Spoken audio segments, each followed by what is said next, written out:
Alright, we back, man. Yo, you already know. Now we do the shout outs at the end of the video. Make sure y'all watching to the end of the video, see if I'm shouting y'all out. If y'all new to the channel, let me know where y'all watching from. Every video we do a shout out.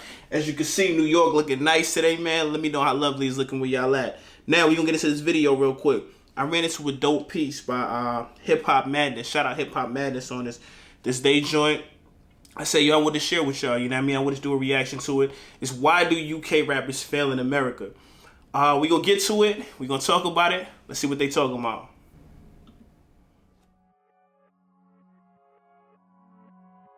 There's a lot to admire about the rise of grime. Compared to American hip-hop, it's very young, born in the early 2000s as opposed to 1970s birth decade of American rap. To go from local subculture to the global stage in less than 20 years is impressive, much like the explosion of American hip-hop in the 1990s. While grime is very comparable to hip-hop, it has grown into more of its own genre and less of a subgenre due to its unique sonic influences. I feel that too. It definitely grew into its own and not a sub. Like, it don't feel like it's coming from like a family of hip-hop. Like, it seemed like it just grew into its own thing. Captured in the bona fide classic album Boy in the Corner by Dizzy Rascal, which is grime's equivalent to Nas's Illmatic.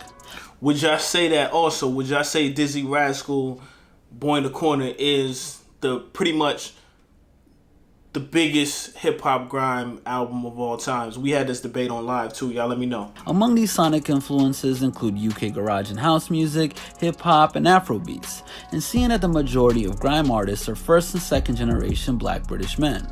With all of these clear parallels to American hip-hop and very unique differences, UK grime and UK drill to a lesser extent seem like forms of music that should be able to capture widespread American interest easily. But despite Dizzy Rascal's past success, Stefflon Don's mainstream breakthrough, and artists like Skepta, Giggs, and of course Dave receiving huge American cosigns and achieving solo success in the UK, British rappers simply aren't catching on in the United States. Some say it's the British accent, some say it's the flow, but UK hip-hop artists have historically struggled to break into the US. With similar artist demographics, similar narratives, and the same spoken language, who do y'all think is the biggest UK artist, aside from Slick Rick? Who do you guys think is the biggest UK artist to break in America so far? Why exactly is it that rappers from the UK aren't catching on across the pond? Like most confused issues in hip-hop culture, the answer is not simple or one-dimensional. A number of factors work against the possibility of UK hip-hop artists blowing up in the United States. Generally speaking, the main factors that come up most in this discussion are the tempo of grime, unfamiliarity with UK street culture, and a condescending view of British culture as a whole. Yo, I'm not gonna lie, he's saying some real stuff. Real quick, I think the narrator name is Jason Prolific. Shout out Jason Prolific. Writer Xander, Twanda. We're gonna shout out the editor Roman, Bill, and Josh. It's the music guy. Yo, they saying some real stuff. Even if people don't agree so far, I see what they're saying. You know what I mean? They're saying some real stuff, but I'm gonna see where they're going at with it. Starting with the music itself, grime is produced and performed differently from your standard American rap song. It has also been noted by many sources that the typical grime song is produced with a tempo around 140 beats per minute, or BPM, making instrumentals and flows sound more hurried than the average American rap song, which moves at about 85 to 95 BPM. Quite literally, American hip-hop fans are trying to figure out how to get in rhythm with grime music. Much of grime's musicality is influenced by EDM music, which despite being popular in the States, is a shaky foundation for Americans trying to grasp aggressive British rap music. That's crazy. I didn't think EDM is so huge here, and yo, that's crazy. He's right. The fact at which the music moves makes it more difficult for the casual listener to make sense of slang terms they don't know, as well as accents that they're unfamiliar with. This takes us to the next issue with the UK-US crossover, the gap in cultural understanding. No matter where you are in the world, a fan of hip-hop is expected to understand American culture in order to make sense of hip-hop's most important works. American slang terms like dog, lick, 12, snow, and strap are required knowledge. Knowing Biggie and Diddy are from New York and Pac and Sugar from California. Yo, stop saying Pac from California, man. Pac is from New York. He from East Harlem, man. Yo, Pac from New York. He moved to Baltimore. Then he moved to Marin City as an adult damn near, and then yeah, LA like because later like is required knowledge. British street culture, on the other hand, is not a globally dominant code. Even with Drake's best efforts on More Life, not everyone is familiar with slang terms like bruv, ends, ping, and safe. See, but look, I think certain shows like Top Boy is bringing this to the forefront. So now I think people are starting to be familiar with it. I think now you say bruv, I think you say ends. He should have put the Z too. I think people now are starting to be familiar with like UK slang. So it's growing, you know what I mean? Even though this was made last year, but it's growing now. So I get what he's saying. Like, you guys watch movies for us since we was young. Y'all was young, you know what I mean? Y'all done seen Boys in the Hood. Or y'all see American culture. We don't see y'all. I think we're starting to see y'all culture more. And that's just scratching the surface. Along with significant differences in pronunciation, like the F sound on words starting with TH and shortened T sounds, British lingo might as well be a different language to American English speakers. The UK's geography is also unknown to most Americans, as the difference between places such as Tottenham, Croydon, and Bow wouldn't make sense the way it would if you described an artist as an Atlanta rapper or a Bay Area rapper. British street culture's irrelevance to American hip-hop fans makes bridging the gap challenging when it comes to grime and UK drill. Without enough context and knowledge, music as lyric and story-based as grime can never quite connect with foreign audiences. That is an important point to make considering the success of Latin pop and trap music in the United States. While many of today's most popular Latin American artists such as Bad Bunny, J Balvin, and Luis Fonsi perform most of their music in Spanish, there's enough of a cultural bridge for Americans to get over the language barrier. From the more familiar 85 to 95 BPM range, the huge Spanish-speaking populations in major cities, and yeah, that's what I'm gonna say. Majority of cities out here got huge Spanish-speaking, so it's not like it's the English-speaking communities that's really listening to it. You know what I mean? The Spanish-speaking communities just listening to it in America. So yeah, I get why it's bigger out here because there's mad people from all different Latin places and Spanish places in America. And club-ready danceability, Latin trap and pop have enjoyed massive success in the United States despite the language barrier because more of its sound and culture is familiar to Americans. Returning to the point about British street culture being irrelevant to Americans, the lack of familiarity and memeability of Drake's grime experience have added to a sense of superiority over British culture and a culture of mockery towards anything British. For instance, since Americans don't know much of anything about how working class black Brits live in London's inns, the reveal of 21 Savage's UK background led to corny, out-of-touch jokes about the Revolutionary War and Peppa Pig. Yo, he's saying some real stuff though. Yo, they put a lot of. I'm curious. I'm gonna actually subscribe to the channel. Hopefully, you know what I mean, it's the same people behind it. Yo, what I was gonna say is this. Yo, what I do, and for people that want to watch the video without, you know, me narrating and all that, or me talking, y'all definitely go to the channel and all that. You know, I'm gonna put the link at the bottom too. But what I'm gonna say is this. Yo, even when we found out 21 Savage was from the UK originally, it was a bunch of corny jokes. It was just weird. It just was like tasteless a little bit. You know what I mean? I didn't get it. I didn't really see what was funny in it. I'm not gonna lie, yo. If I was to find out I was from London, and yo, I'm about to go get the dual passport real quick. You know what I mean? Like, I'm gonna have a passport out there and a passport out here. I'm gonna be a citizen of both. So that's not like a con. That's a pro. You know what I mean? But away from that, yeah, it's true what he's saying. You know what I mean? There's a lot of we just don't know. You know what I mean? Like, me personally, I've had the privilege to spend a lot of time in the UK, or at least in London, to know like a lot about London and understand and appreciate it. You know what I mean? But a lot of people don't really appreciate it because they don't know. You know what I mean? Man, some people first introduction to London is British Bulldog wrestling. You know what I mean? Mr. Bean and Austin Power. You know what I mean? Like, so they don't know, and that's really why I try to push so hard to get people to know. Like, before even I started the channel, I was literally pushing UK, like the whole UK scene, crazy. I'm talking about from like 2012, 2013, 2014. Anyone that knows me, and I know a lot of people, you know what I mean? Anyone that knows me, they know something about the UK through me. Or they done took a trip down there through me, or when they got down there, I set up the itinerary from clubs to hotels to all that.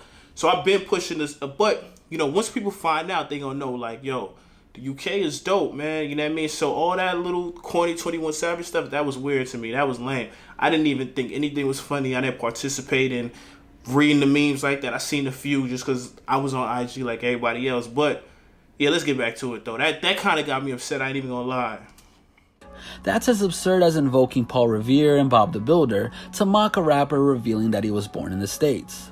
Treating everything British as comedy keeps Americans from making an honest effort to appreciate grime artists. It's this condescending treatment that made the single Man's Not Hot a viral sensation. It's so crazy. So on my live, right? I'm calling mad people. I got everybody in here. I'm like, yo, a lot of these artists is big that you guys think is big. They not big on this end. So I'm calling mad people. I'm asking them about artists like Kano, about artists like, Gets, Dave, Stormzy. They don't even know who it is. And they not playing enough, and they really don't know who it is. Somebody asked, like, yo, ask them if they know who Big Shaq is. And the crazy thing is, I didn't do it. I seen the message, but I didn't do it because I didn't even want to make a mockery of it. Because I know more people know who Big Shaq is than know who Kano is out here, which is crazy because this is Michael Dapper's joking around. You know what I mean? Like, this isn't even real. That's a parody. Like, Michael Dapper, he got shout out the Squill joint. You know, he got on YouTube. It's fire. Y'all check that out. But you know what I mean? Like, this is one of his characters in his YouTube show. And for that song to blow up, a song from a character that's not even... He went to the Breakfast Club, right?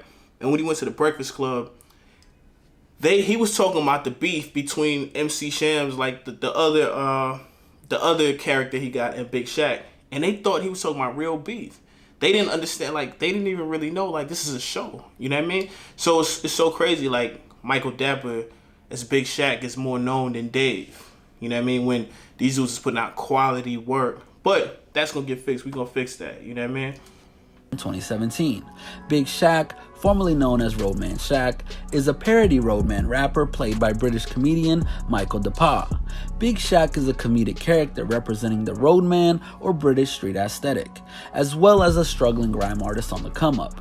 The now classic viral track Man's Not Hot, full of UK street lingo and cheeky banter over snappy aggressive drums, was beloved around the world and taken more seriously by American fans than any major grime release of that year, including Giggs and Skepta's features on Drake's More Life and Stormzy's widely acclaimed debut album Gang Signs and Prayer.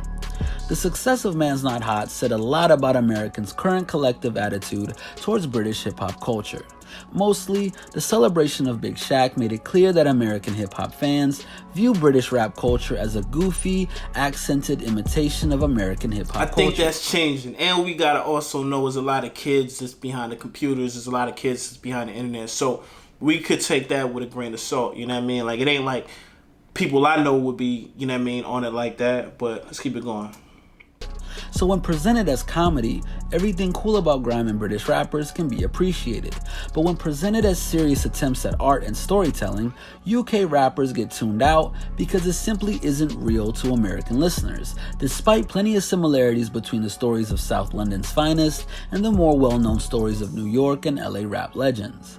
An example of this backwards thinking is the reaction to Giggs' verse on Drake's More Life hit, KMT. That song was fire too. Shout out Giggs. Yo, that song was fire. I don't know how people didn't rock with it. I think it was a little too British for certain people that wasn't ready for it. You know what I mean? But that song was fire. To me, one of the best songs on the whole album. Compared to the American reaction to Man's Not Hot, Giggs, known for his silly sense of humor and his otherwise gritty verses, gave us lines like, "I love them breasts, looking all perky, looking all Christmas gift wrap, looking all turkey," and the infamous, "could have just slapped man, but he wanted it further, Batman, da-na-na-na-na." In a Vice article written by Daisy Jones on why Americans think UK rappers and Giggs specifically are trash, many listeners cited an unpleasant flow and punchlines that couldn't be taken seriously. Funny enough, most people's favorite parts of the parody hit Man's Not Hot are the exaggerated gun sounds made by Big Shaq, as well as a title punchline about Big Shaq refusing to take his jacket off for the sake of his roadman look. In short, American rap fans don't know enough about UK grime culture and don't care enough in the present to see it as more than a parody of American hip-hop And this culture. is why I always tell people from the UK, man, y'all gotta champion dudes like Drake, cause he out here pushing it. You know what I mean? He really pushing the music. You know, he put gigs on the beginning of the album too, so you had no choice but to listen to it. He could have threw that joint at the end. Champion dudes like A$AP Rocky, he pushing it. They pushing the culture out here in America. You know what I mean? Any interview you listen to for Rocky, he pushing the UK. He push it the hard as me. You know what I mean? Even harder because he has a real big platform. But whenever you hear it, whenever you hear him talking, he's speaking on the UK is fire, the music is fire. You know, the song with him and Skepta was crazy. You know, he got mad joints out there too. But yeah, man, like champion these dudes, Kanye. I feel Kanye push it. You know what I mean? There's a few artists, and now it's more just starting to do it. You know what I mean? Culture.